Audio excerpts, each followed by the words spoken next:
எல்லோருக்கும் நமஸ்காரம். ஸ்ரீமதே ராமானுஜாய நமக, ஸ்ரீமதே நிகமாந்த மகாதேசிகாய நமக. இது வரைக்கும் நம்ம அடைக்கல 10ல் 5 பாசுரங்களை வியாக்கியானத்தோடு பார்த்துருக்கோம். எனக்கு தெரிஞ்ச அளவில் நானும் சொல்லியிருக்கேன்.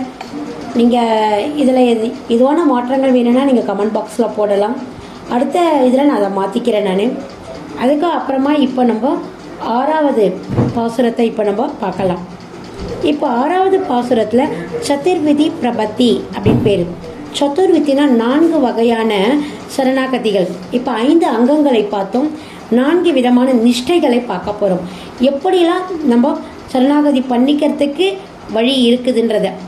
அளவுடையார் அடைந்தார்க்கும் அதனுரையே கொண்டவர்க்கும் பலவுரை தந்தவன் அருளே மன்னிய மாதவதோர்க்கும் களவொழிவார் எமரென்ன இசைந்தவர்க்கும் காவலராம் துலவமுடி அருள்வரதர் துவக்கில் என்னை வைத்தேனே.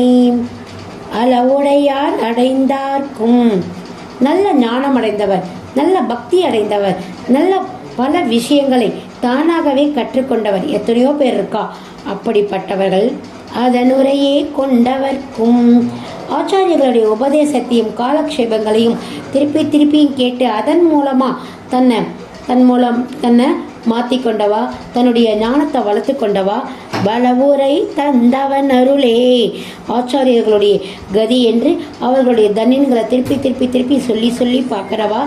மன்னிய மாதவதோர்க்கும், இதெல்லாம் இல்லாமல் டைரக்டாக நீயே அப்படின்னு வந்து மாதவா நீதான் அப்படின்னு நினைக்கிறார். களவொழியார் எமரென்ன, கவலைப்படாத நான் இருக்கேன், மா சூச்ச கவலைப்படாத நான் உனக்கு எல்லாமாவும் இருக்கேன் அப்படின்னு சொன்னேன். இசைந்தவர்க்கு காவலராம், யாரெல்லாம் அவரை ஒத்துண்டாலோ எந்த வகையிலலாம் ஒத்துக்கலாம். அதாவது எப்படி சொல்றார், அளவுடையார் அடைந்தார்க்கும், அது ஸ்வநிஷ்டை, தன்னைத்தானே செதுக்கிக்கிறது. பக்தி யோகம் ஞான யோகம் மூலமா ஸ்வநிஷ்டை, தன்னைத்தானே செதுக்கிக்கிறது. அதனுரையே கொண்டவர்க்கும், அது முக்தி நிஷ்டை. எப்படி பண்றாரு, ஆச்சாரியர்களுடைய காலக்ஷேபங்களையும் அவர்களுடைய மந்திரங்களையும் கேட்டு முக்தி நிஷ்டை.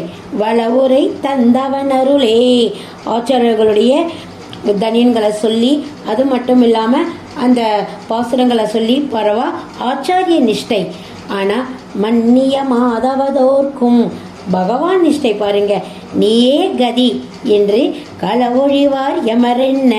எப்படி வேணாலும் இருக்கலாம், எந்த வகையில் வேணாலும் பெருமாளை நம்மளால சேவிக்கலாம். எமரென்ன, நான் இருக்க உனக்கு அப்படின்னு இசைந்தவர்க்கு காவலராம், யாரெல்லாம் அவனை நினைக்கிறாளோ அவளுக்கெல்லாம் ரக்ஷகனாம். துலவமுடி அருள்வரதர், துலவம்னா துளசி மாலை ரொம்ப பிடிக்குமா. துலவமுடி அருள்வரதர், அந்த துளசி காஞ்சி போனால் கூட துளசி தான் அவ்வளவு. ஆனால் துளசி இல்லாமல் எந்த இடத்துலையும் பெருமாளையும் சேவிக்கக்கூடாதும். அப்படிப்பட்ட அந்த காத்தால எழுந்துக்கும் பொழுது ஒரு 4 துளசியாவது வாயில் போட்டுக்கணும் பெருமாள் பேரை சொல்லிட்டு. அப்படி அந்த அவருக்கு அது ரொம்ப பிடிக்குமா. அதான் உகக்கும் இவை உகந்தி, உனக்கு பிடிச்சவத்தெல்லாம் நான் பிடிச்சிப்பேன். அதுதான் அது 4வது பாசுரத்தில் 5வது பாசுரத்தில் சொல்லியிருக்கா. அதுதான் துலவமுடி அருள்வரதர் துவக்கில் என்னை வைத்தேனே. உன் கூட நான் சம்பந்தம் வச்சிருக்கேன். எதுக்காக உன் கூட சம்பந்தம், உன்னுடைய சரணாகதி தான் எனக்கு சம்பந்தம், உன்னுடைய காரணிகள் தான் எனக்கு சம்பந்தம் அப்படின்னு தேசிகர் இந்த 6வது பாசுரத்தில் சேவிக்கிறார். அளவுடையார் அடைந்தார்க்கும் அதனுரையே கொண்டவர்க்கும் பலவுரை தந்தவன் அருளே மன்னிய மாதவதோர்க்கும் களவொழிவார் எமரென்ன இசைந்தவர்க்கும் காவலராம் துலவமுடி அருள்வரதர் துவக்கில் என்னை வைத்தேனே. இதில் சதுர்விதி பிரபத்தி இருக்குது.